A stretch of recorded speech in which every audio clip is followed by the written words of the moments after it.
Price the Lord. ஆண்டவருடைய நாமம் மகிமைப்படுவதாக. இந்த காலவெளியிலேயும் ஆண்டவருடைய சமூகத்திலே கூடி வந்திருக்கிற உங்கள் ஒவ்வொருவரையும் ஆண்டவர் ஆஸ்வதிப்பாராக. காலையிலே அவருடைய ஆலோசனை, அவருடைய கிருபை, அவருடைய இரக்கங்களை பெற்றுக்கொள்வதற்காக இந்த காலவெளியில் வந்திருக்கிறோம். இந்த நாள் உங்களுக்கு ஒரு ஆசீர்வாத நாளாக காணப்பட கர்த்தர் உதவி செய்வாராக. நம்ம எல்லாரும் ஆண்டவரை நோக்கி பார்ப்போம். Praise the Lord Jesus.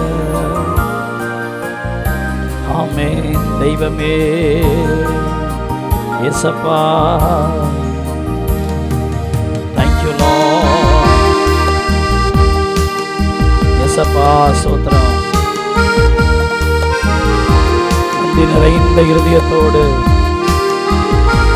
ஸ்தோத்திரம் அப்பா.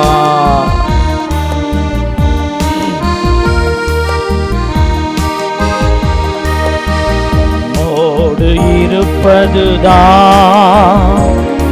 என் உள்ளத்தின் வாஞ்சையா, உம் சித்தம் செய்வதுதான் என் இதயத்தின் ஏக்கமையா. உம்மோடு இருப்பதுதான் என் உள்ளத்தின் வாஞ்சையா, சித்தம் செய்வதுதான் இதயத்தின் ஏக்கமையா.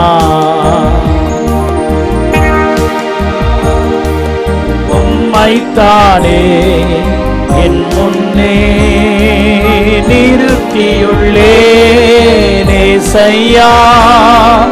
உம்மைத்தானே என் முன்னே நிறுத்தியுள்ளே.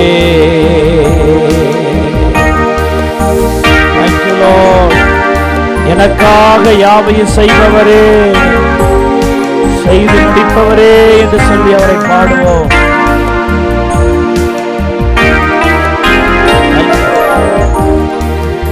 எனக்காக யாவையும் செய்பவரே, செய்து முடிப்பவரே. எனக்காக யாவையும் செய்பவரே, செய்து முடிப்பவரே. என் பாரங்கள், என் சுமைகள், என் பாரங்கள், என் சுமைகள் பாதத்தில் இறக்கி வைத்தே. பாதத்தில் இறக்கி வைத்தே. ஏசையா உம்மைத்தானே என் முன்னே நிறுத்தியுள்ளே. ஏசையா உம்மைத்தானே கண் முன்னே நிறுத்தியுள்ளே. இயேசுவின் நாமத்தில் ஜெபிக்கிறோம் ஜீவனுள்ள நல்ல பிதாவே, ஆமென். கர்த்தருடைய பரிசுத்த நாமத்திற்கு மகிமை உண்டாவதாக. 2007 வருஷத்திலே தேவன் மனஸ்தாபப்பட்டார் என்ற தலைப்பிலே கர்த்தருடைய வார்த்தையை பகிர்ந்து கொண்டேன். அந்த செய்தியின் 2வது பாகத்தை வெளியிடுகிறோம். அந்த நாளின் ஆசீர்வாதமான வார்த்தைகளாய் இருந்தது என்று சொல்லி ஜனங்கள் சொல்லி ஆவிக்குள்ளே பலனடைந்தார்கள். ஆகவே அந்த செய்தியை உங்களுடைய ஆசீர்வாதத்திற்கென்று திரும்பவுமாக நாங்கள் ஒளிபரப்பு செய்ய இருக்கிறோம். இந்த வார்த்தையை ஏற்கனவே கேட்டவர்கள் நீங்கள் புதுப்பித்துக் கொள்வதற்கும், இந்த வார்த்தையை கேளாதவர்களுக்கு ஆசீர்வாதமாக இருக்கவும் இந்த வார்த்தை கடந்து வருகிறது. இந்த வார்த்தை உங்களுக்கு நிச்சயம் ஒரு ஆசீர்வாதத்தை கொண்டு வரும். கேளுங்கள், ஆசீர்வாதத்தை பெற்றுக்கொள்ளுங்கள். கர்த்தர் உங்களை ஆசீர்வதிப்பாராக. ஆமென்.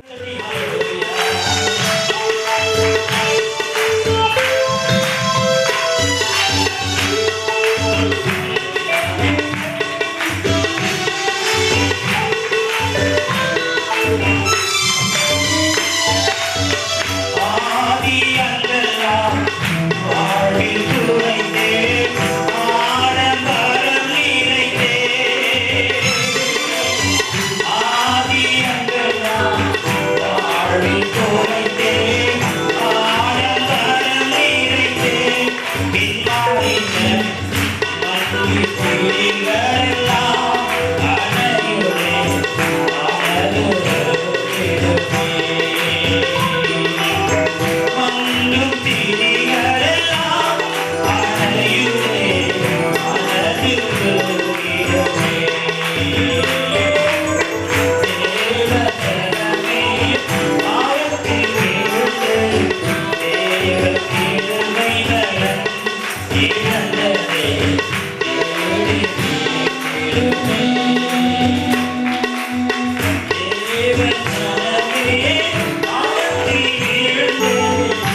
இப்பொழுதும் உங்களோடு ஆண்டவருடைய வார்த்தையை பகிர்ந்து கொள்ளுகிறதற்கு ஆண்டவர் செய்த இந்த ஒப்பற்ற செயல்களுக்காக ஆண்டவரை நான் ஸ்தோத்திரிக்கிறேன். நான் கடைசியாக ஒரு குறிப்பு சொன்னேன். சத்துருவின் குரோதத்திற்கு அஞ்சினார் நம்முடைய தேவன். நான் தெய்வத்தின் கஷ்டத்தை பற்றி உங்களோடு பேசிக் கொண்டிருக்கிறேன். கவனமாய் கவனியுங்கள். நான் பேசுகிற ஒவ்வொரு செய்தியும் தெய்வத்தின் கஷ்டத்தை பற்றி பேசிக் கொண்டிருக்கிறேன். நம்முடைய ஆண்டவர் ஒரு சத்துருவை கண்டு பயப்படும்படி நாம் காரணமாகிவிட்டோம். இது தெய்வத்திற்கு நாம் உண்டு பண்ணின கஷ்டம். ஸ்தோத்திரம். அருமையான தேவனுடைய பிள்ளையே, நம்முடைய செயல்களால் நம்மை அழிக்க பார்த்தார். ஆனால் சத்துருவுக்கு அஞ்சி, ஐயோ நான் என்னை நம்பின என் பிள்ளைய நான் அழிச்சுட்டா, நாடு சிரிக்குமே, ஊர் சிரிக்குமே, எல்லாரும் என்னுடைய பிள்ளை அவன் கீழே விழுந்து விட்டதை புறஜாதியாரெல்லாம் கண்டு அவனை எள்ளி நகையாடினார். என் உள்ளம் தாங்காதே என்று சொல்லி நம்ம மேல 1008 குறை குற்றங்கள் இருந்தாலும் கூட சத்துரு அவன் ஸ்தோத்திரிக்கிறோம், அவன் வஞ்சித்து விடக்கூடாது, அவன் தூஷணமாய் பேசிவிடக் கூடாது என்பதற்காக நம்முடைய கர்த்தரை காப்பாற்றி நடத்தி வந்தார். இந்த நாளில் தெய்வத்தின் கஷ்டத்தை குறித்து இன்னொரு வசனத்தை நான் உங்களுக்கு சொல்லட்டும். ஓசியாவின் தீர்க்கதரிசன புஸ்தகம் 3ஆம் அதிகாரத்தை திருப்பிக் கொள்ளுங்கள். அதிலே நான் 3ஆம் அதிகாரத்தின் 1ஆம் வசனத்தை உங்களுக்காக வாசிக்கிறேன். பின்பு கர்த்தர் என்னை நோக்கி, அந்நிய தேவர்களை மதித்து திராட்சரசமுள்ள பாத்திரங்களை விரும்புகிறவர்களான இஸ்ரவேல் புத்திரரின் பேரில் கர்த்தர் வைத்திருக்கிற அன்புக்கு ஒப்பாக நீ இன்னும் போய் தன் நேசரால் நேசிக்கப்பட்டவளும் விபச்சாரியமான ஒரு ஸ்திரியை நேசித்துக்கொள் என்று சொன்னார். கவனியுங்கள். நான் இப்போது சொல்ல போகிற செய்தி இஸ்ரவேல் புத்திரர் பேரில், கவனியுங்கள், வேதவசனத்தை கவனியுங்கள். இஸ்ரவேல் புத்திரரின் பேரில் கர்த்தர் வைத்திருக்கிற அன்புக்கு ஒப்பாக. ஓசியாவினுடைய புஸ்தகத்தை அறிந்து கொள்வது ரொம்ப கடினம். ஆனால் ஊழியக்காரன் தேவனுடைய ஆவியினாலே வெளிப்படுத்த விரும்புகிறேன். இஸ்ரவேல் புத்திரன் பேரில் கர்த்தர் வைத்திருக்கிற அன்புக்கு ஒப்பாக ஒரு காரியத்தை ஓசியாவை செய்ய வைக்கிறார். கவனியுங்கள். என்னன்னா, ஓசியா அவன் திருமணமானவன், அவளுக்கு ஒரு மனைவி உண்டு. அவள் என்ன செய்தால், ஓசியாவை விட்டு, தன் கணவனாகிய ஓசியாவை விட்டு அவருடைய மனைவி சோரம் போனார். தன் கணவன் இருக்க, கணவனோடு வாழ விருப்பம் இல்லாமல் வேறு வேறு சில நபர்களோடு வாழ்வதற்கு, அழுக்கு வாழ்க்கையை வாழ்வதற்கு தன் நேசரை விட்டு ஓடி போய்விட்டாள். ஸ்தோத்திரம். ஓடி போய் அவள் சுயாதீனம் உள்ளவளாய், அவள் தன் இஷ்டம் போன, மனம் போன போக்கில் அநேக நேசர்களை தனக்கு சேர்த்துக் கொண்டார். விபச்சாரியுமாய் மாறினார். ஆண்டவர் அந்த ஓசியாவோடு பேசி அந்த ஓசியாவை பார்த்து சொன்னார், உன் மனைவியை நீ விட்டுவிடாதே, அவளை மறுபடியும் சேர்த்துக் கொள் என்று. ஒரு விபச்சாரியாய் போன அவளுடைய மனைவியை மறுபடியும் சேர்த்துக் கொள்ள ஓசியாவுக்கு சொன்னார். ஓசியா தேவனுக்கு கீழ்ப்படிந்து அவள் எல்லாரிடத்திலும் போய் தன் செல்லத்தை கெடுத்துக் கொண்டாலும் அந்த ஓசியா மறுபடியும் அவளை தன் மனைவியாய் சேர்த்துக் கொண்டார். அவள் மறுபடியும் இரண்டாவது முறையாய் அவள் மனைவியாய் சேர்த்துக் கொண்ட பிறகும் அவளுடைய மனைவி மறுபடியும் ஓசியாவை விட்டு போய்விட்டார். சோதரிக்கிறோம். ஒரு முறை சேர்த்துக் கொண்டால் இரண்டாவது முறை தன் புருஷனை விட்டு அவள் துன்மார்க்க வாழ்க்கையை வாழ, அசிங்கமான வாழ்க்கையை வாழ, அவலட்சணமான வாழ்க்கையை வாழ, தன் நேசனாகிய தன் கணவனை விட்டுவிட்டு உலகத்தில் இருக்கிற நேசர்களை எல்லாம் அவள் நேசிக்கும்படி ஒரு அழுக்க வாழ்க்கையை வாழும்படி ஓசியா விட்டு போனார். இந்த சர்க்கம்ஸ்டன்ஸில் தான் ஆண்டவர் 3ஆம் வசனத்தில் பேசுகிறார், இஸ்ரவேல் புத்திரரில் கர்த்தர் வைத்த அன்புக்கு ஒப்பாக. கவனியுங்கள், ஓசியாவை பார்த்து சொன்னார், நீ இன்னும் போய், அந்த வார்த்தை பாருங்கள், கடைசி 3வது வரியை பாருங்கள், இன்னும் போய் தன் நேசரால் நேசிக்கப்பட்டவளும் விபச்சாரியமான ஒரு ஸ்திரியை என்ன செய்து கொள், சேர்த்துக்கொள் என்று ஆண்டவர் பேசுகிறதை நாம் வேதத்தில் பார்க்கிறோம். அருமையான தேவனுடைய பிள்ளையே, இங்க கொஞ்சம் கவனிக்கணும். இங்க ஓசியாவை கொஞ்சம் யோசிச்சு பாருங்க. அவன் மனம் எவ்வளவு கஷ்டப்படும். தன் மனைவி தன்னை விட்டு ஓடி ஓடி ஓடி ஓடி ஒரு அசிங்க வாழ்க்கையை வாழுகிறாள். ஒரு முறை தன் கணவனை விட்டு ஓடி போனான். கர்த்தர் சொன்னார் என்பதற்காக அந்த ஓசியா சேர்த்துக் கொண்ட மனைவி இரண்டாவது முறையும் யோசியா விட்டு ஓடி போய்விட்டார். கர்த்தர் சொன்னார், நான் இஸ்ரவேல் புத்திரரில் வைத்த அன்புக்கு ஒப்பாக நீயும் அந்த விபச்சாரியாய் போன உன்னுடைய மனைவியை திரும்ப சேர்த்துக்கொள் என்று சொல்லுகிறார். இந்த விஷயத்தில் ஓசியாவுடைய மனதும் கர்த்தருடைய மனதும் ஒன்று போல இருக்கிறது. ஸ்தோத்திரிக்கிறோம். ஓசியாவை யோசித்து பாருங்க. யாராவது உங்கள் குடும்பத்தில் இப்படிப்பட்ட நபரை உங்களால் சேர்த்துக் கொள்ள முடியுமா? இப்படி அடிக்கடி உங்களை விட்டு விலகி விலகி ஓடுகிற அவர்களை குறித்து உங்கள் மனதுக்கு சந்தோஷம் இருக்குமா? தன்னை விட்டு ஓடுகிற அவளை குறித்து யாருக்காயினும் மகிழ்ச்சி இருக்குமா? இது போலதான் நம்முடைய நேச மனவாளனாகிய கர்த்தரை விட்டு அடிக்கடி விலகி போகிற மனவாட்டிகளாய் நாம் இருக்கிறோம். ஒரு விபச்சாரியை போல விலகி ஓடுகிறோம்.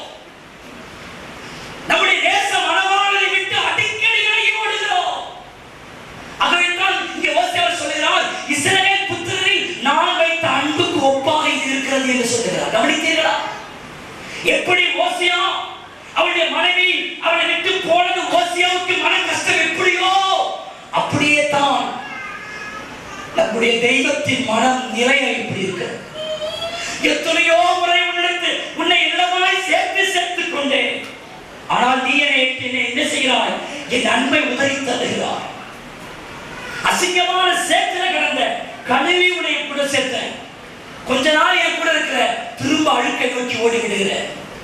கொஞ்ச நாள், ஒரு மாதம் சரியாய் கோயிலுக்கு வருவாங்க, அடுத்த மாசம் அழுக்கு வாழ்க்கை. ஆண்டவர் மறுபடியும் கிருபையா சேர்ப்பார்.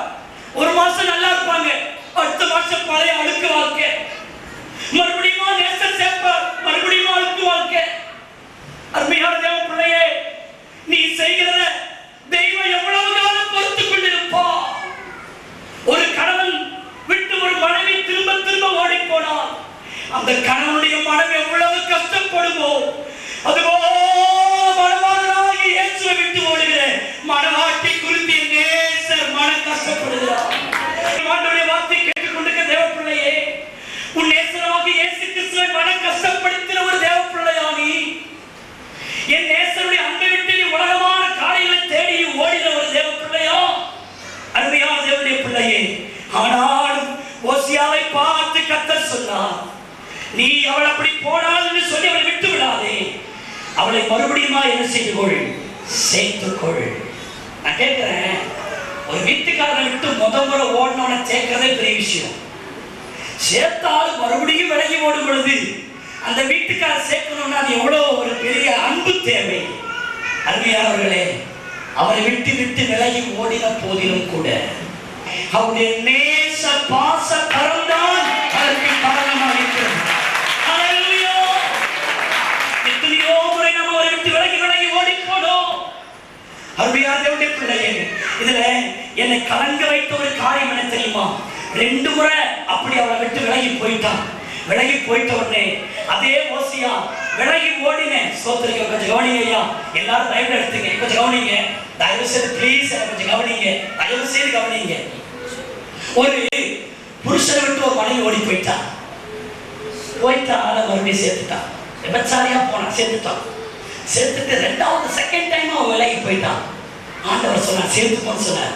அப்படி அவன் செகண்ட் டைம் சேர்த்துக்கோன்னு சொல்லும் பொழுது அதே ஓசியா 3 பாருங்க, அவளை நோக்கி நீ வேசித்தனம் பண்ணாமலும் ஒருவரையும் சேராமலும் அநேக நாள் எனக்காய் காத்திரு, உனக்காக நானும் என்ன செய்வேன், காத்திருப்பேன், என்னை விட்டு திரும்பி போய்விடாதே. இது உனக்கு ஒரு கடைசி சந்தர்ப்பமாக இருக்கட்டும். என் மனைவியே, 2 முறை என்னை விட்டு விலகி விலகி ஓடிவிட்டாய். நான் மறுபடியும் இப்பொழுது உன்னை சேர்த்துக் கொள்ள நான் விருப்பத்தோடு வந்திருக்கிறேன். இனிமேல் என்னை விட்டு விலகி போய்விடாதே என்று சொல்லி ஓசியா தன் மனைவிடத்தில் கெஞ்சினான். கரம் தட்டி கர்த்தரை ஸ்தோத்திரியுங்கள்.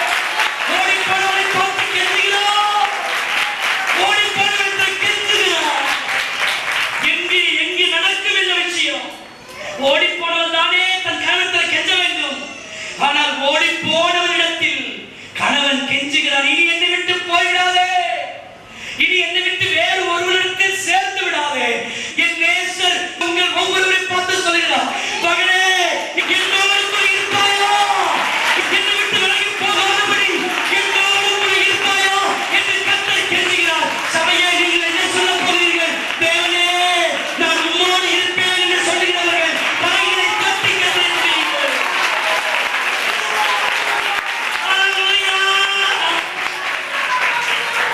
உம்மை விட்டு நான் விலகி போக மாட்டேன் ஆண்டவரே. எத்தனை பேர் உண்மையா சொல்ல போறீங்க? முன்னாடி உங்களை விட்டு விட்டு விட்டு விட்டு ஜபத்தை விட்டு விலகி போன, சபை விட்டு விலகி போன, ஊழியத்தை விட்டு விலகி போன, அசிங்கமாக்கிய வாழ்ந்த ஐயா, ஆவியாரை வெளிப்படுத்தும்படி சொல்லுகிறேன். உங்களுடைய ஒவ்வொரு கையை பிடித்த நேசர் கெஞ்சுகிறார். இனி வரும் நாட்களில் என்னை விட்டு நீ விலகி போகாமல் இருப்பாயா மனவாட்டியே? என்னை விட்டு யாரோடும் சேராமல் இருப்பாயா மனவாட்டியே? எனக்கு மட்டுமே நீ மனவாட்டியா இருப்பாயா என்று கர்த்தர் உங்களை பார்த்து கேட்கிறார். ஹல்லேலூயா! தேவனுடைய பிள்ளைகளே, நான் பிரசங்கிக்கிற இயேசு யார் தெரியுமா? அவர் ஒருவர் தான் பாவியை ஏற்றுக்கொள்ளுகிறார். அவரை தவிர இந்த உலகத்தில் பாவியை ஏற்றுக்கொள்ளுகிறவர் ஒருவரும் இல்லை. நான் சொல்றேன், உன் பாவத்தை தெரிஞ்ச அவங்க அம்மாவே உன்னை சேர்க்க மாட்டாங்க தெரியுமா? உன் பாவத்தை தெரிஞ்ச உன் புருஷனே உன்னை சேர்க்க மாட்டான். உன் பாவத்தை தெரிஞ்ச உன் மனைவியை உன்னை நேசிக்க மாட்டான். உன் பாவத்தை தெரிஞ்ச உலகம் உன்னை நேசிக்காது. ஆனா உன் பாவங்கள் உன் என்ன அக்கிரமம் பண்ணினான்னு தெரிஞ்சு கூட உன் கையை பிடிச்சு கெஞ்சற தெய்வத்தை நீ எங்க போய் பார்ப்ப? உன் பாவம் என்னன்னு தெரிஞ்சு உன் கையை பிடிச்சு கெஞ்சுகிறார் என் தெய்வம். என்னை விட்டு நீ விலகி போகாம இருந்து கெஞ்சுகிறார். என் நேசரை போல உலகத்தில் நேசர் இல்லை. பாவி என்றும் அறிந்தும் அந்த பாவியை நேசிக்கிறவன், அந்த பாவியுடைய கையை பிடிச்சு கெஞ்சும் ஒரு ஆண்டவர்.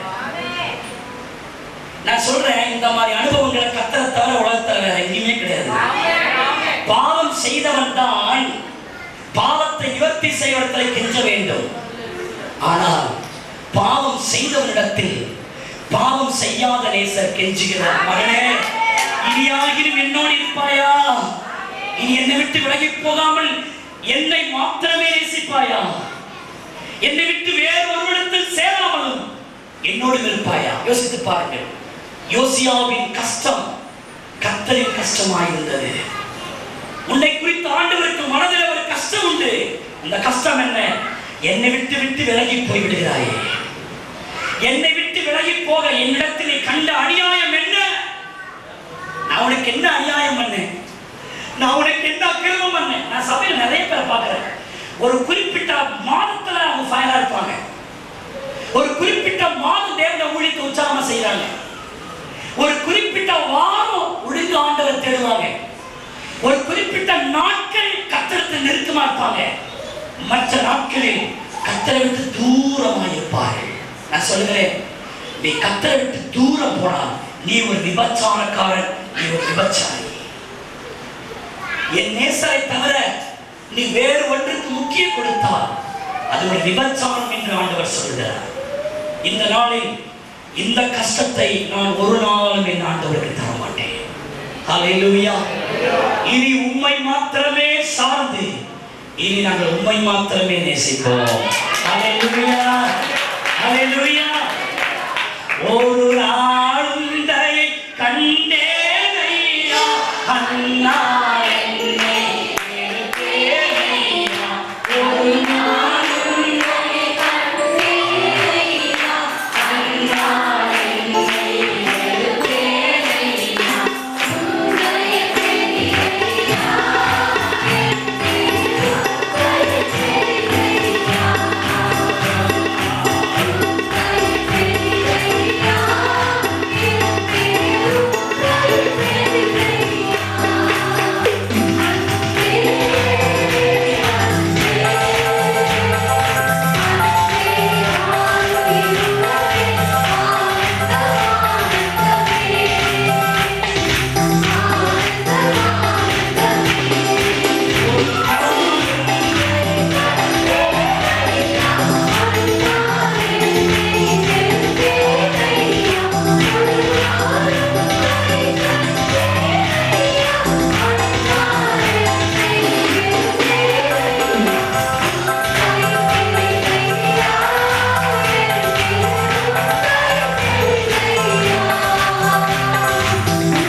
அவரை விட்டு விலகி போனதினால் அவரை நாம் கஷ்டப்படுத்தினோம். அடுத்ததாக தெய்வத்தினுடைய இன்னொரு கஷ்டம் என்ன? மல்கியாவின் புத்தகம் 1ஆம் அதிகாரத்தை எடுத்துக் கொள்ளுங்கள். அதில் ஒரு வசனத்தை உங்களுக்காய் வாசிக்கிறேன். மல்கியா 1:10. உங்களில் எவன் கூலி இல்லாமல் கதவை பூட்டுவான்? என் பலிபீடத்தின் மேல் அக்கினியை கூலி இல்லாமல் கொளுத்த மாட்டீர்கள்.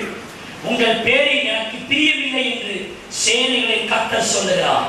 உங்கள் கையில் உள்ள காணிக்கைகள் எனக்கு உகந்ததல்ல. உங்களில் எவன் கூலி இல்லாமல் கதவை பூட்டுவான்? ஆண்டவருடைய மன கஷ்டம் என்ன தெரியுமா? அன்றைக்கு இருந்த ஆசாரியர்கள் தேவனுடைய வேலையை செய்வதற்கு கூலி கேட்டார்களா? ஆலயத்தை பூட்டணுமா? எவ்வளவு தருவீங்க?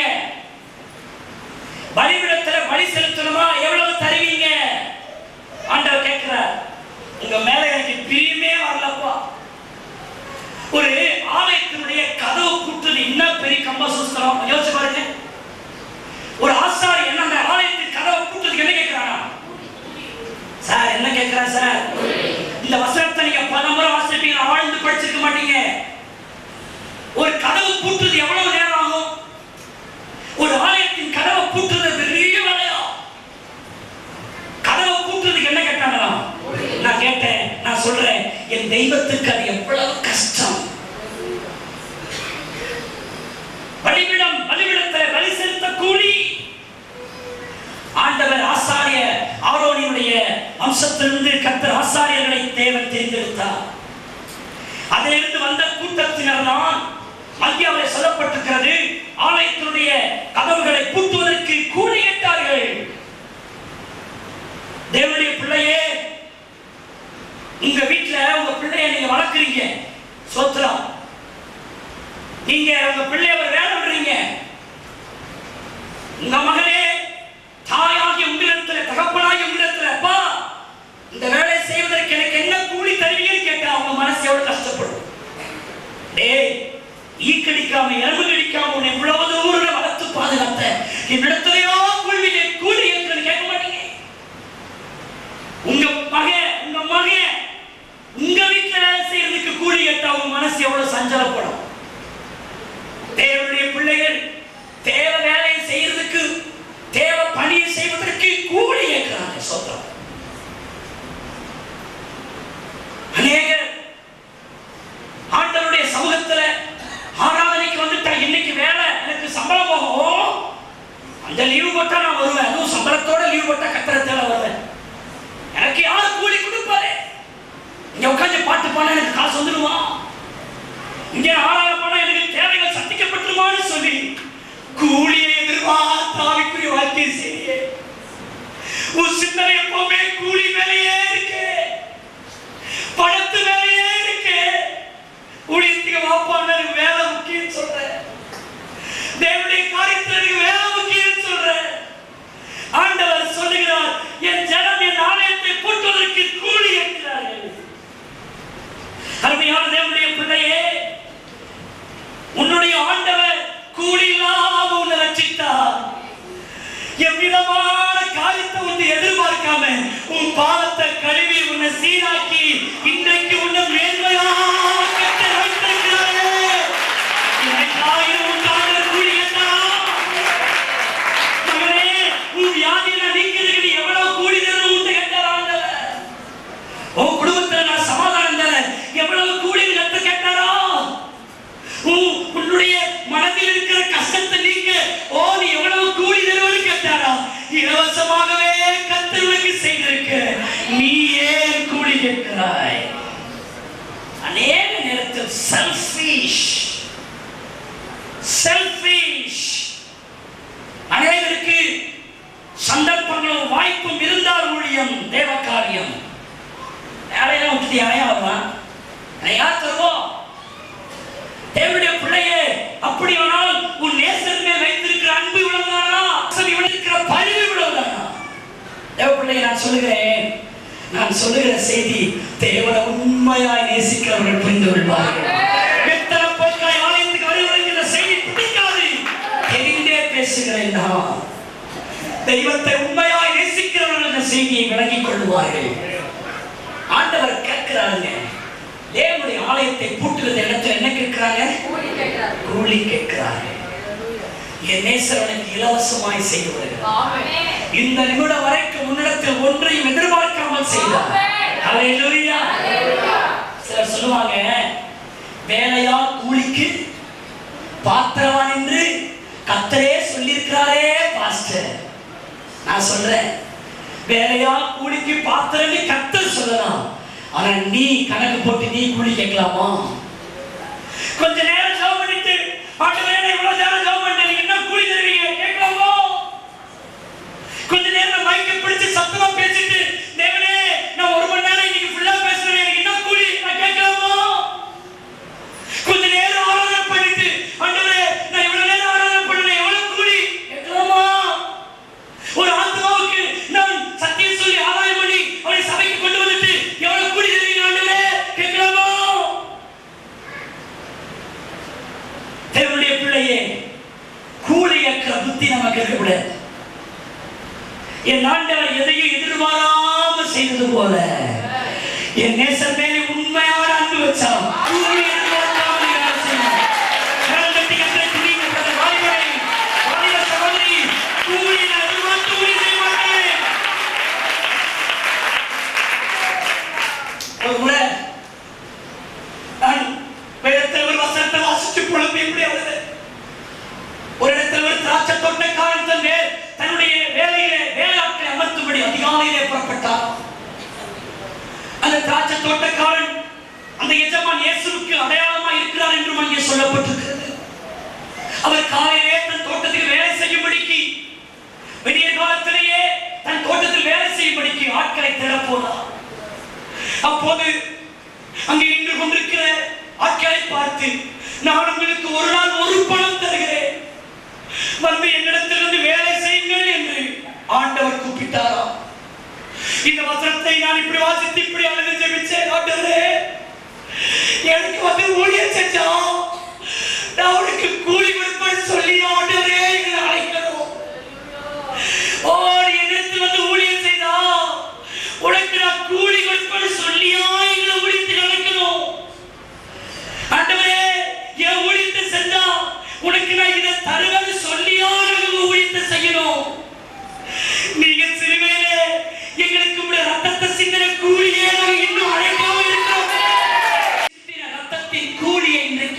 சபை இன்னும் அடைக்கவில்லை. ஆண்டவருக்கு நம்ம ஏற்கனவே கடன்காரனா இருக்கணும். இதுல வேற கூலியை நான் எதிர்பார்க்கிறேன். சிலுவையில் அவர்களுக்காய் சம்பாதித்த ரத்தத்தின் கூலி இன்னும் சபை அடைக்கவில்லை. அவர் உனக்காக செய்த நன்மைகளை இன்னும் நீ கூலி அடைக்கவில்லை. இன்னும் பாக்கி இருக்கிறது ஏராளம். ஆண்டவருடைய காரியத்தை செய்ய கூலி எதிர்பார்க்கிறியா? கூலி கேட்கிறியா? என்ன தருவீங்க கேட்கிறியா? ஆண்டவர்கிட்ட என்ன கிடைக்கும் எதிர்பார்த்து சபைக்கு வந்திருக்கியா? ஏதாவது ஒன்று கிடைச்சிடாமான்னு சொல்லி நீ திருச்சபைக்கு வந்திருக்கியா? உனக்கு கர்த்தர் ஏராளமானவைகளை செய்திருக்கிறார். தேவனுடைய பிள்ளையே, ஆண்டவர் பார்த்து சொல், தேவனே எனக்கு நீ கூலி தருவீங்கன்னு நான் ஒண்ணு செய்யக்கூடாது ஐயா. நீங்க பாட்டு பாடினாலும் சரி, நீங்க தேவனுக்கு ஊழியம் பண்ணாலும் சரி, ஆத்துமாக்கள் ஆதாயம் பண்ணாலும் சரி, உங்களை யார் உற்சாகப்படுத்தினாலும் சரி, உற்சாகப்படுத்தாலும் சரி, உங்களுக்கு பணம் கொடுத்தாலும் சரி, பணம் கொடுக்காட்டாலும் சரி, எனக்கு சிறுவையே எனக்காக கர்த்தர் சிந்தின ரத்தத்தில் கடத்தை அடைக்க என் ஜீவகாலம் எல்லாம் கர்த்தருக்காக நான் உழைத்துக் கொண்டே இருப்பேன். ஹல்லேலூயா. எல்லாரும் சொல்லுங்க, சிலுவையில். சபையே சத்தமா சொல்ல மாட்டியா? சிலுவையில் எனக்காக சிந்தின ரத்தத்தை, அதன் கடனை இன்னும் நான் அடைக்கவே இல்லை. ஆகவே நான் கூலி எதிர்பார்க்க மாட்டேன்.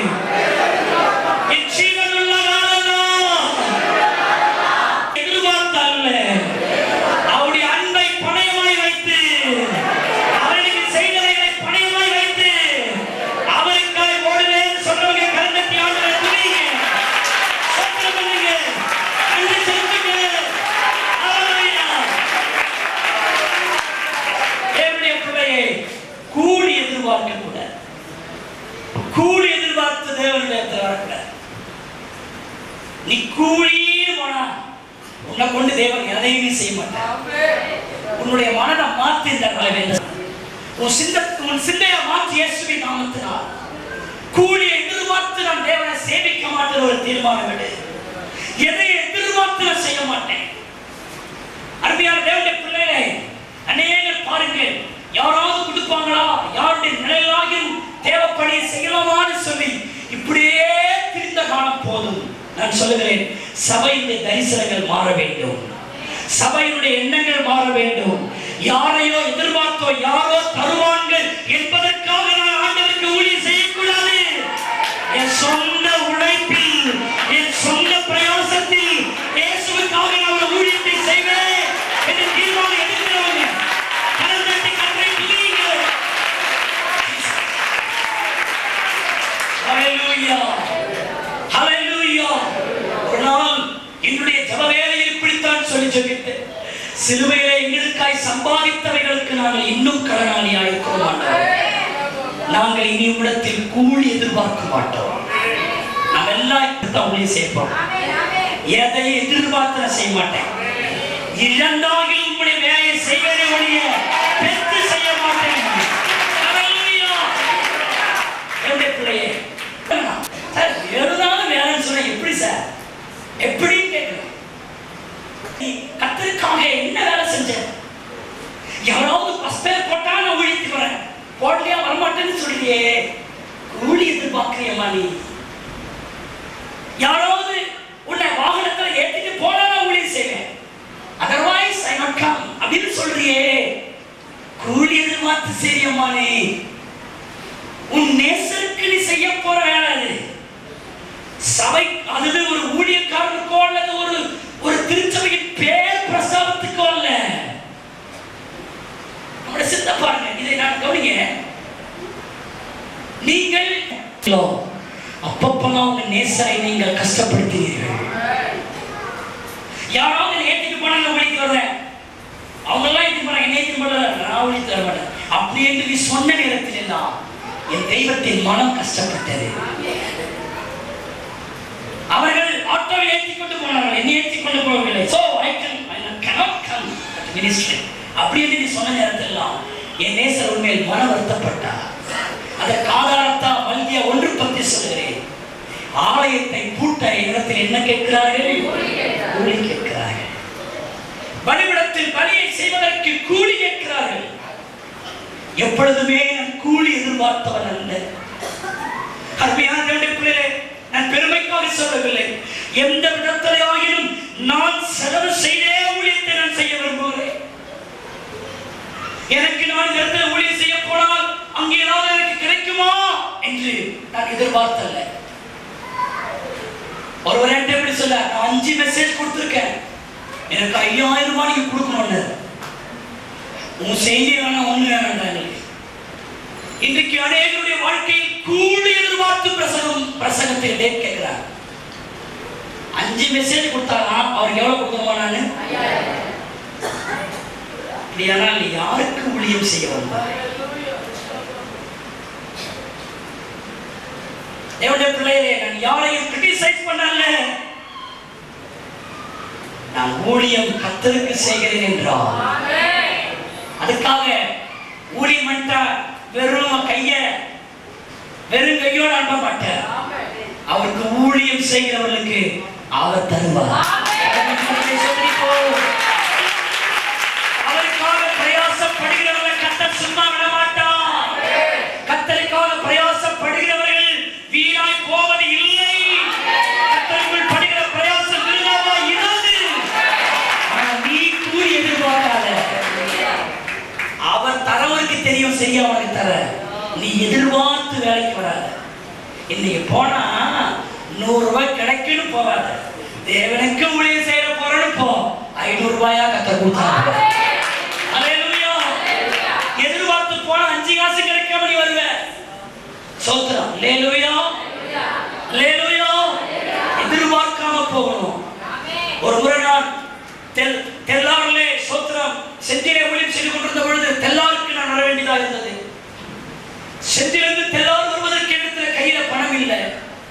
ஆனால் அந்த ஊழியத்தை நான் செய்தியாக வேண்டும். அப்படிப்பட்ட ஒரு நிலைமையிலே நான் போனேன். ஆனால் நான் ஒரு சத்திரிக்கிறோம் 10 ஆண்டுகள் 12 ஆண்டுகளுக்கு முன்பாக இருக்கிற காரியத்தை சொல்லுகிறேன். அருமையான தேவனுடைய பிள்ளைகள், கிராமப்புறமாக இருந்ததுனால் சோத்திரிக்கிறோம் போவதற்கு 1 ரூபாய் தேவை. என் கையில் இருந்தது வெறும் 50 பைசா தான். ஐயோ, இந்த 50 பைசா வைத்துக் கொண்டு நான் எப்படி போவது ஆண்டவரே என்று நான் முடங்கி நில்லாமல் எப்படியும் அந்த ஊழியத்தை செய்ய வேண்டும். அங்கு போனால் எனக்கு கிடைக்குமா கிடைக்காதா என்று நான் எதிர்பார்க்கவில்லை. பஸ் ஏறினேன். பஸ் ஏறின பொழுது நீங்கள் எங்கே போக வேண்டும் என்ற அந்த கண்டக்டர் என்னை பார்த்து கேட்டார். நான் போவதற்கு எனக்கு 1 ரூபாய் தேவை என்று தெரியும். 50 பைசா தான் எடுத்திருந்தது. அவனிடத்தில் சொன்னேன், 50 பைசாவுக்கு என்னை எங்கு இறக்க முடியுமோ அங்கு இறக்கி விடுங்கள் என்று சொன்னேன். அவன் என்னை மேலே கீழே ஒரு மாதிரியாக பார்த்தான். அருமையானே, ஒரு குறிப்பிட்ட இடம் வந்தது. அவன் முன்பான சீட்டில் இருந்த கண்டக்டர் உட்கார்ந்து கொண்டு 50 காசு இடம் வந்துச்சு, இறங்கு அப்படின்னு சொன்னான். என் பேருக்கு அவன் 50 காசு என்று வைத்தான். கீழே இறங்கி அந்த ஊழியம் செய்கிற இடத்துக்கு நடந்தே சென்று ஊழியம் செய்தேன். அருமையான தேவனுடைய பிள்ளையே, அங்கும் எனக்கு எவ்விதமான காணிக்கை கிடைக்கவில்லை. அருமையான தேவனுடைய பிள்ளையே, என் கையில இருந்தால் தானே போவேன், இல்லாட்டான போக மாட்டேன் என்று நான் கூலி எதிர்பார்த்து நின்றிருப்பேன். உங்க முன்னாடி நான் இங்க வந்து நின்றிருக்க முடியாது. அருமையான தேவனுடைய பிள்ளையே, கூலியை எதிர்பார்க்காமல் ஊழியம் செய்கிறவனை கர்த்தர் உயர்த்துவார். கூலியை எதிர்பார்க்காமல் கர்த்தருக்கு உழைக்கிறவனை கர்த்தர் உயர்த்துவார். தேவனுக்கு ஊழியம் செய்ய ஒரு நாள் கூலி வேலையை விட்டு நீ ஊழியம் செய்ய மனசு வரல. ஓ டைம் மனச ஆசைப்படுத்துதில்ல. உன் வருமானத்தை இழந்து தேவசமத்துல மடங்கால் படியிட உன்னை பாரப்படுத்துறதில்ல. கூலி, ஜெபம் பண்ண கூலி, உபவாசிக்க கூலி, கூலியே நீ வாழ்க்கை வாழ்வையே என்றைக்கு நீ கூலி இல்லாமல் அவர் சேவை செய்வார். ஆமென். ஹல்லேலூயா. ஹல்லேலூயா. நாம் அப்படித்தான் இனி செய்ய போகிறோம். ஆண்டவரே, நீர் என்ன தருவீர் என்று நான் அநாகரிகமாக நான் இனி நடக்க மாட்டேன். உமக்கு சேவை செய்தால் என் கைக்கு என்ன வரும் என்று கூலி எதிர்பார்த்து உடைய ஊழியத்தை செய்து நம்முடைய மனதை நான் என்னப்படுத்த மாட்டேன், கஷ்டப்படுத்த மாட்டேன். ஹல்லேலூயா.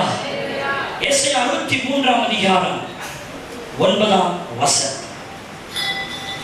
எஸ்ஐயா 63. அவர்களுடைய எல்லா நெருக்கத்திலும் அவர் நெருக்கப்பட்டார். போதும். அவருடைய எல்லா நெருக்கத்திலும் அவர் என்னப்பட்டார். சபை கவனிங்க. யார் நெருக்கப்பட வைத்தது? தேவ பிள்ளைகள் என்னப்பட வைத்தார்கள்? நெருக்கப்பட வைத்தார்கள். கொஞ்சம் இந்த செய்தியை நான் கொஞ்சம் வித்தியாசமா சொல்ல விரும்புகிறேன். உன் நெருக்கத்தில் அவர் நெருக்கப்பட்டார். ஆனா நீ ஏன் போய் நெருக்கத்தில் சிக்கினாய்? நிறைய பேர் என்ன பண்றாங்கன்னா, இவங்களாகவே ஒரு பிரச்சனையில சிக்கிட்டு ஆண்டவர் பஞ்சாயத்து கூப்பிடுறாங்க. ஸ்தோத்திரம். இவங்க நெருக்கத்துல ஏதாவது பண்ணி நெருக்கப்பட்டுருவாங்க. கூட கர்த்தர் என்ன பண்ணுவாங்க? கூட சத்தமா சொல்லுங்களேன், நெருக்கப்படுவோம். அருமையான தேவனுடைய பிள்ளையே, உன் நேசரை இந்த வருஷத்தில் நெருக்கப்பட வைத்தாயா? உன் நெருக்கத்தினால் அவருக்கு நெருக்கத்தை கொடுத்தாயா? நீ செய்த ஏதோ ஒரு மதியினத்தினால் நெருக்கப்பட்டு அந்த நெருக்கத்தினால் நேசரை நெருக்கப்படுத்தினாயா? விடுதலையாய் பிதாவின் மடியில செல்ல பிள்ளையா இந்த நேசரை நெருக்கப்படுத்தினாயா? இந்த நெருக்கம் நேசருடைய நெருக்கம் அல்ல. இது யாரால் வந்த நெருக்கம்? என்னுடைய நெருக்கத்தில் என் நேசரை என்னப்படுத்தினேன். ஏன்னா அவர் மனசு தாங்கல. நீ கஷ்டப்படுற அவர் மனசு தாங்கல. அவரு வந்து உன் கூட என்ன பண்றாரு? நெருக்கப்படுறாரு. ஆக்சுவலி அவரையும் நாம் என்ன பட வைத்து விட்டோம். நம்ம பிரச்சனை போதலன்னு அவரையும் பிரச்சனைக்கு என்ன செஞ்சிட்டோம்? இழுத்துட்டோம். ஒரு முறை இங்க சபையில ஒரு அம்மாவை காவல் வச்சோம். எந்த நேரமும் சபை திறந்து இருக்கிறதுக்காக. அடேங்கப்பா, எங்க பிரச்சனை இருக்கு பாருங்க, பெரும் பிரச்சனை. இது எங்கேயோ எவங்கிட்டயோ தகராறு பண்ணி சண்டையை வளர்த்துட்டு கையில கிழிச்சுட்டு ரத்தத்தோடையோ அடிச்சுட்டாங்க கையை காட்டி வருது வீட்டுக்கு. நானும் காலையில என்னோட தார பேசிட்டு இருக்கோம். இப்படியே பாலமா கிழிஞ்சிட்டு ரத்தம் சொட்ட சொட்ட இருக்கு. வாங்க வந்து 4 வார்த்தை கேளுங்க. அவங்க வந்து என்ன கிழிச்சிட்டாங்க, குத்திட்டாங்க, வாங்கன்னுச்சு. எங்க அம்மா கிட்ட சொன்னேன், இது வாயத்துக்கு சும்மா இருக்காம எங்கேயோ என்ன பண்ணிடுது, சண்டை வாங்கிட்டு வந்திருக்கு. இப்ப நம்மளை எங்க கூப்பிடுது? இப்போ இந்த அம்மா நெருக்கத்துல யாரையும் கூப்பிடுது? எங்களையும் இப்போ சேர்த்து என்ன பண்ணணும்? சத்தமா சொல்லுங்க ஐயா. தூக்கம் வந்துருதோ? என்ன பட வைக்கணும்? நெருக்க பட வைக்கணும். நம்மள அந்த டக்குன்னு சொல்றோம். எங்க அம்மா இல்ல, வா வா, என்ன சொல்றாங்க? வா போ அப்படின்ட்டா. என்ன செய்ய? இவங்களை தனியா அனுப்புனா முடியாதுன்னு சொல்லி நானும் கூட சேர்த்து வந்தேன். அந்த அம்மா பட்டாங்க. இது கையில ரத்தம் வருதோ இல்லையோ, எங்களை கூப்பிடுறதே அந்த அம்மா புரியாது. ஐயா இப்படி பண்ணிவிட்டாங்க, ஏதாவது காசு கொடுங்க, தையல் போடுறதுக்கு என்ன பரவாயில்ல கொடுத்துக்கலாம், கட்டு கட்டுறதுக்கு பணம் கொடுத்துக்கலாம். ஆனா இந்த அம்மா இதை கூப்பிடுது. என்னை நெருக்கப்படுத்தினால நீங்க என்ன படுத்தணும்? நெருக்கப்படுத்துற அந்த அம்மா புது சிக்கலை வந்தாச்சு, உருவாக்கிச்சு. வந்தோம், வரல, வந்தோம். வந்து அந்த அம்மாவை யாரெல்லாம் திட்டினாங்களோ அவங்களாம் சேர்ந்து எங்களையும் என்ன செஞ்சாங்க? அன்னைக்கு ஃபுல்லா அவங்களுக்காக பஞ்சாயத்து போன பாருங்க. எங்க அம்மா பூஜ்யம் வந்தாங்களோ கறி சோத்திரம். அசிங்கப்பட்டோம். அவங்களும் அசிங்கப்பட்டாங்க, நான் என்ன பட்டேன்? அசிங்கப்பட்டேன். இவருக்கு வந்துட்டாங்க இவங்க வக்காலத்துக்கு. இவன் என்ன பேச தெரியுமா, இவன் என்ன சொன்னா தெரியுமான்னு எடுத்து விட்டாங்க பாருங்க. எதுக்குடா இந்த பொம்பளைக்காக நான் வந்தோன்னே தெரியாம போச்சு. அநேக நேரங்களில் நேசரையும் நம்ம ஏதாவது ஒரு பிரச்சனை சிக்கி உருண்டு அந்த பிரச்சனையை யாரை இழுத்துடுறோம்? நேசரையும் இழுத்து விடுகிறோம்.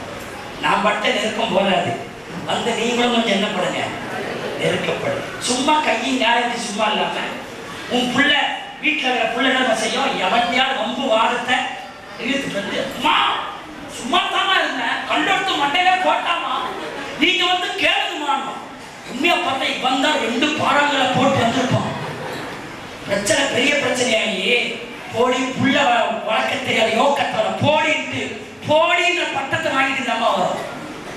பிள்ளையோட நெருக்கத்துல தாயும் இந்த பிள்ளை என்ன படுத்துறான்?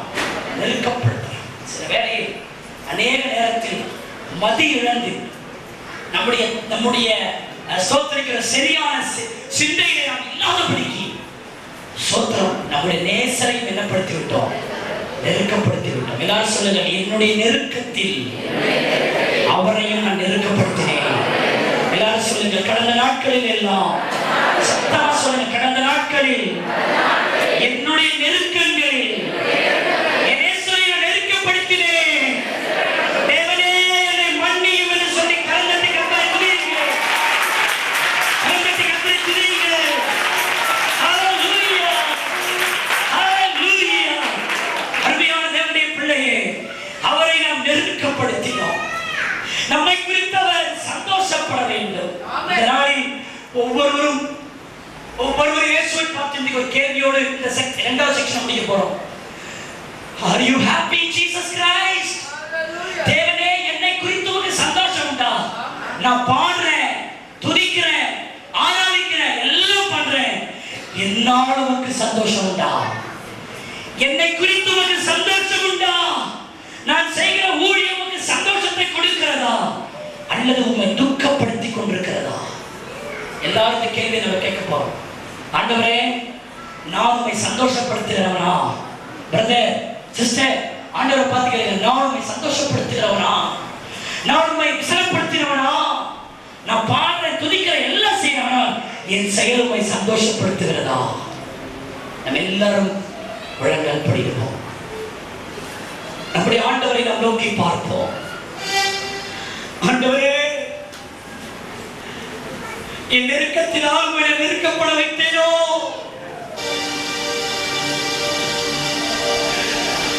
உடைய வேலை செய்வதற்கு நான் கூலி எதிர்பார்த்தேனோ?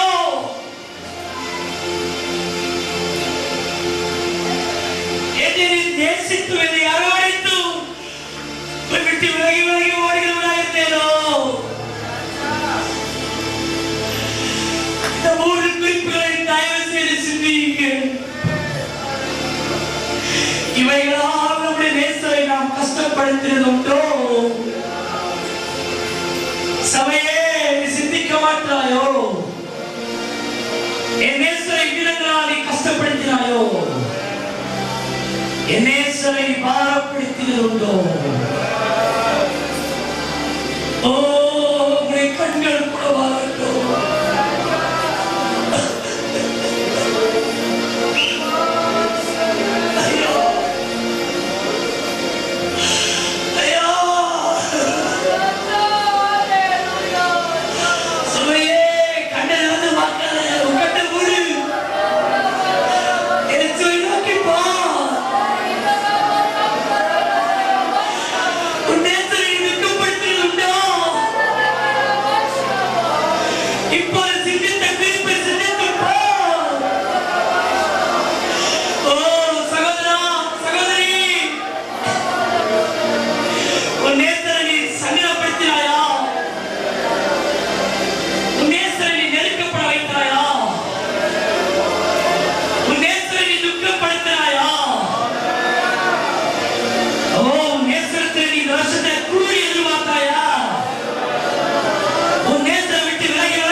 எங்களை அதிகமாய் நேசிக்கிற நல்ல பிதாவே, இந்த நல்ல விலைக்காய் நன்றி செலுத்துகிறோம்.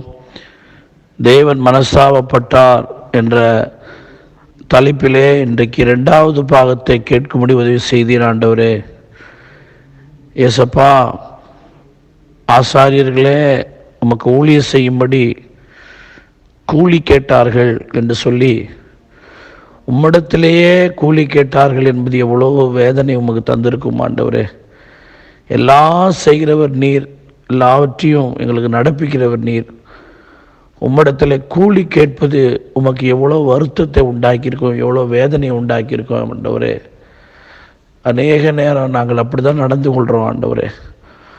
உமக்கு ஊழியம் செய்ய, உம்மை பாட, உம்மை துதிக்க, உமக்கடுத்த காரியத்தை செய்வதற்கே நாங்கள் ஆண்டவருக்கு செஞ்சால் எங்களுக்கு என்ன கிடைக்கும், என்ன தருவார் என்ற கேள்விகளை நாங்கள் சில நேரம் கேட்டுறோம் ஆண்டவரே. ஆண்டவரே, இலவசமாய் பெற்றுக்கொண்டதை இலவசமாக கொடுங்கன்னு என்று சொல்லியிருக்கீங்க ஆண்டவரே. நாங்கள் அப்படி கூலி கேட்டு உம்முடைய வேலையை செய்கிற அந்த நிலைக்கு நாங்கள் போகக்கூடாதுப்பா. எஸ்அப்பா, ஸ்தோத்திரிக்கிறோம் ஸ்தோத்திரிக்கிறோம் ஸ்தோத்திரிக்கிறோம்ப்பா. தொடர்ந்து உம்மை வருத்தப்படுத்தின காரியங்கள் என்னன்னு சொல்லி எங்களோடு தொடர்ந்து பேசுனீங்க ஆண்டவரே. உம்மை விட்டு நாங்கள் விலகி போனது ஆண்டவரே, உம்மை விட்டு ஆண்டவரே சோத்திர நீர் எங்களை விலகி போகும்படி நாங்கள் நடந்து கொண்ட விதம் எவ்வளோ சஞ்சலத்தை உமக்கு ஏற்படுத்தியிருக்க ஆண்டவரே. இன்றை கேட்ட செய்தியின்படி எங்கள் ஜீவியத்தில் நாங்கள் நடந்து கொண்ட அந்த விதங்களை எல்லாம் மன்னித்து உம்மை நாங்கள் மனஸ்தாபப்பட வைக்கிறவர்களா அல்ல, உம்மை சந்தோஷப்படுத்துகிறவர்களாய் எங்கள் பேரை நினைக்கும் போதே உங்களுக்கு மகிழ்ச்சி வரணும் ஆண்டவரே. அப்படி நாங்கள் நடந்து கொள்ள உதவி செய்யும். கர்த்தர் உன் பேரில் கம்பீரித்து மகிழ்வார் என்று சொல்லப்படுகிற அனுபவம் எங்களுடைய வாழ்க்கையில் உண்டாகட்டும் ஆண்டவரே. இந்த செய்தியை கேட்ட ஒவ்வொருவரையும் ஆசீர்வதியும், உங்கள் நாமத்தை மகிமைப்படுத்தும். இயேசுவின் நாமத்தில் ஜெபிக்கிறோம் ஜீவன் உள்ள நல்ல பிதாவே, ஆமேன் ஆமேன். நம்முடைய கர்த்தராகிய இயேசு கிறிஸ்துவின் கிருபை, பிதாவாகிய தேவனுடைய அன்பு, பரிசுத்த ஆவியானவருடைய அந்நிய மைக்க சிநேகம், வேண்டத்தல், பாதுகாப்பு, பராமரிப்பு இன்றும் இன்று சதா நாட்களும் அனைவரோடு கூட இருப்பதாக. ஆமேன். எல்லாரும் சேர்ந்து சொல்லுவோம். என் ஆத்துமாவே கர்த்தரை சோத்தரி, என் முழு உள்ளமே அவருடைய பரிசுத்த நாமத்தை சோத்தரி. என் ஆத்துமாவே கர்த்தரை சோத்தரி, அவர் செய்த சகல உபகாரங்களையும் மறவாதே. அவர் என் அக்கிரமங்களை எல்லாம் மன்னித்து என் நோய்களை எல்லாம் குணமாக்கி என் பிராணனை அழிவுக்கு விலக்கி மீட்டு கிருபையினாலும் இரக்கங்களினாலும் முடிசூட்டி நன்மையினால் என் வாயை திருப்தியாக்கி கழுகுக்கு சமானமாய் திரும்ப என் வயதை வால வயது போல் ஆக்குகிறார். அல்லேலூயா அல்லேலூயா. கர்த்தர் நம்மை ஆசீர்வதிப்பாராக. ஆமென் ஆமென்.